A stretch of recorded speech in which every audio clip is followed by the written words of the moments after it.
¿Entramos definitivamente en la lógica de la campaña con Mauricio y Cristina? ¿O hay otro escenario posible? Bueno, mirá, siguiendo un poco la lógica de los datos de mis colegas, sí, a quienes aprecio muchísimo, te diría que es muy complejo con las encuestas que todos tenemos, inclusive con las mías, tratar de decidir o de definir quién debería ser el candidato. No, yo no tengo evidencia de que entre los votantes de Cambiemos sea más interesante Vidal. De hecho, una de las últimas preguntas que hice fue a los votantes del espacio de Cambiemos, bueno, ¿quién sería el mejor candidato para ellos, ¿no?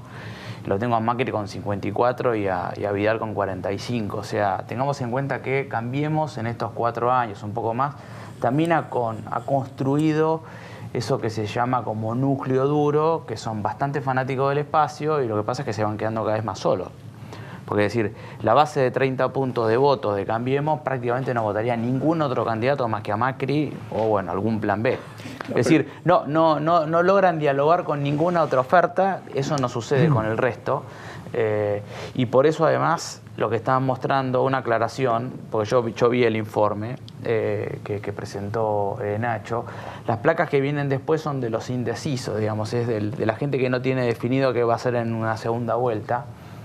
Y es muy interesante ahí cómo, lo que marcaba Nacho, cómo tanto Cristina como Macri están extremadamente polarizados, hasta inclusive en los indecisos. Entonces, en realidad, lo que están mostrando es que la única forma de garantizar esa situación cabeza a cabeza, o a lo mejor ya no sería tan cabeza a cabeza, es no cambiándolo a Macri, porque no es seguro que Vidal pueda agarrar votos de los contrarios. De debilidad a esta altura y por lo tanto ser más perjudicial que beneficioso un cambio y un plan B. O sea, seguramente no haber probado, no han encontrado lo mismo que yo encontré. No está tan claro que para el electorado de Cambiemos, para el electorado de Cambiemos, Macri le sigue pareciendo una parte muy importante, un hombre que lucha contra las desgracias del país, ¿no? Ahora, y para el no electorado de Cambiemos, perdón, sí, claro, siguiendo esta línea, obviamente, para el que no vota Cambiemos hoy, la incidencia de Vidal, ¿cuál sería? Yo, muy baja, digamos. Te voy a dar un ejemplo. El único lugar donde eso queda claro. ¿Consultaste fuera del electorado de Cambiemos qué pasa si la candidata es Vidal? No, pero lo que sí consultamos fue lo que pasa con Vidal versus Macri en intención de voto, por ejemplo, en la provincia de Buenos Aires. Sí. Y Vidal está prácticamente 10 puntos arriba de Macri. Claro. O sea, que decir que en la zona donde ella es fuerte, lo que está claro es que si ella fuera como candidata al lugar de Macri, la situación de debilidad en la provincia de Buenos Aires, que es el problema central que hoy tiene, con el que está yendo, digamos, Macri hacia la elección de La Paz y de octubre, es básicamente lo mal que le está yendo, especialmente en el conurbano. La primera y la tercera sección pesan más o menos el 70%.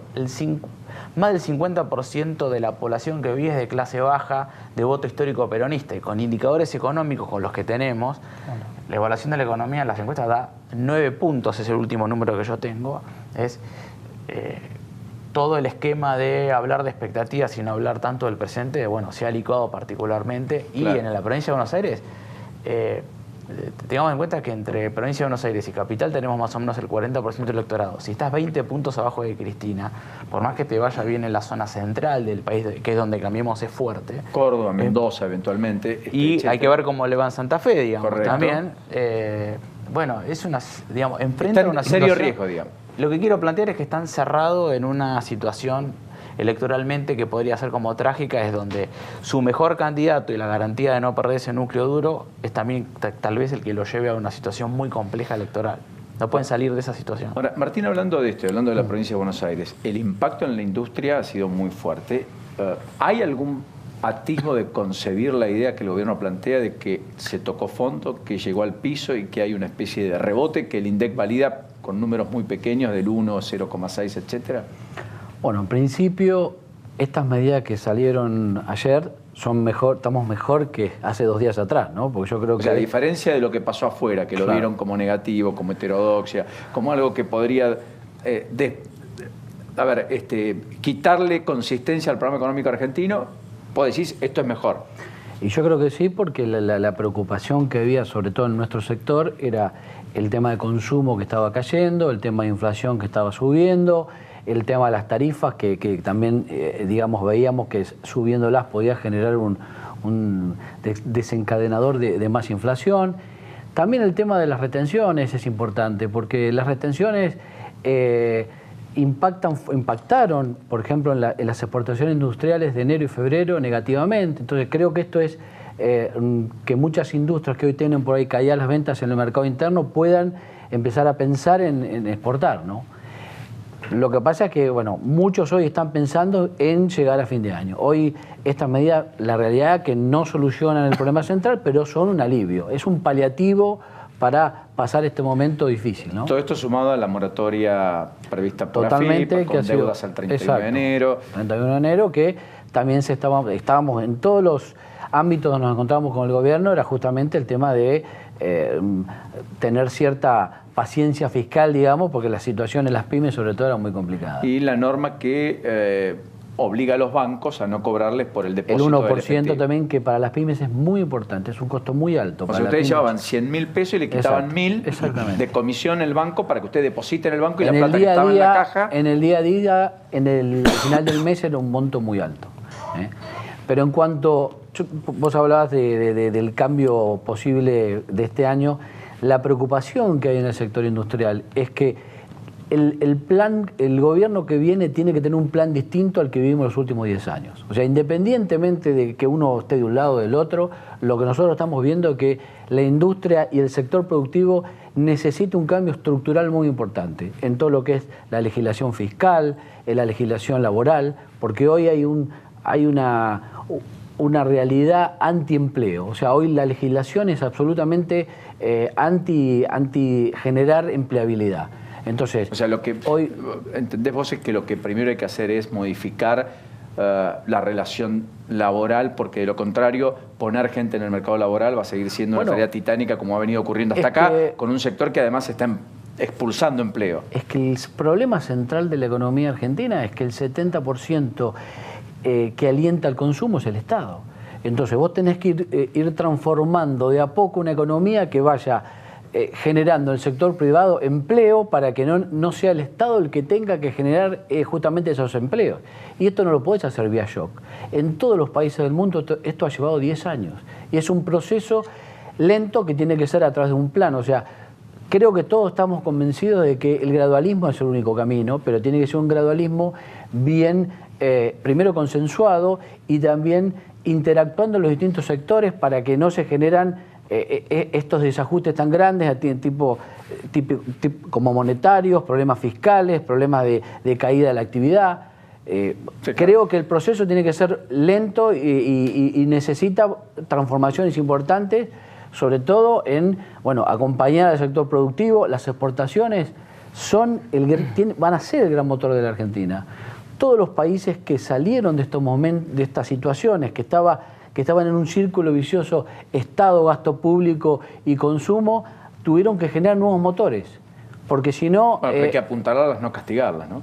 Por supuesto, por eso que creo que estas medidas, quieras o no, el 95% de las exportaciones son de menos de 10 millones de dólares. Por eso que estas medidas apuntan casi a la totalidad de los exportadores. A quitar las retenciones.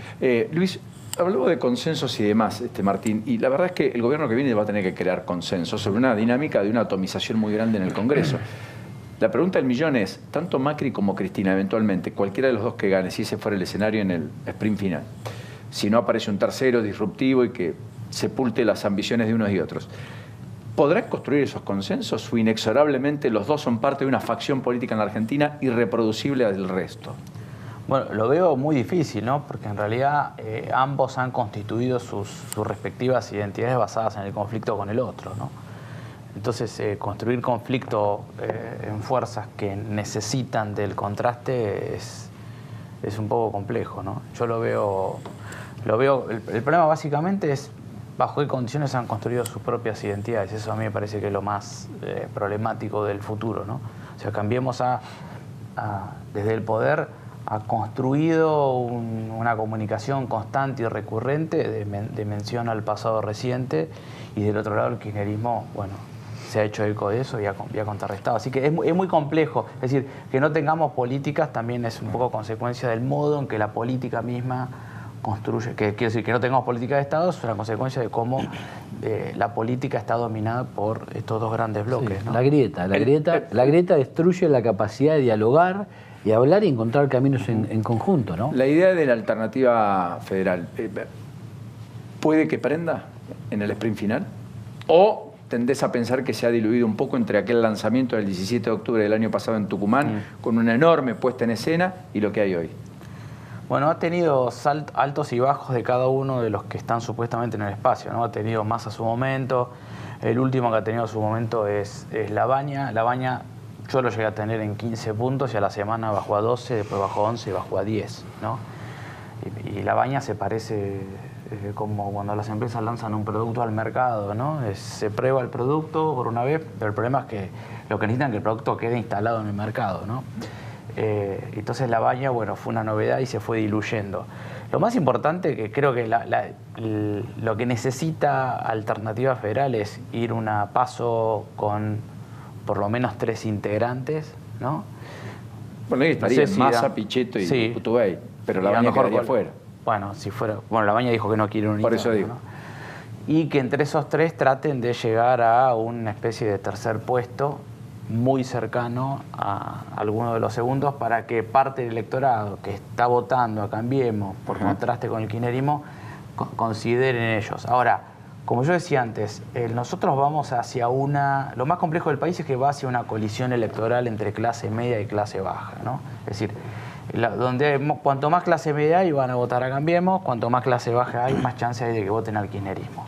Cualquiera que quiera entrar en esa zona de disputa de voto va a tener que o agarrar de un lado o agarrar del otro. Si no pasa esto, surgen como novedad y después se van como licuando, ¿no? No alcanza con una crisis económica para que una tercera alternativa tenga chance. Luis, Martín, gracias por este ratito. Y bienvenidos. A vos, Felices Paulino. Pascuas. Bueno, gracias, Buen fin de semana.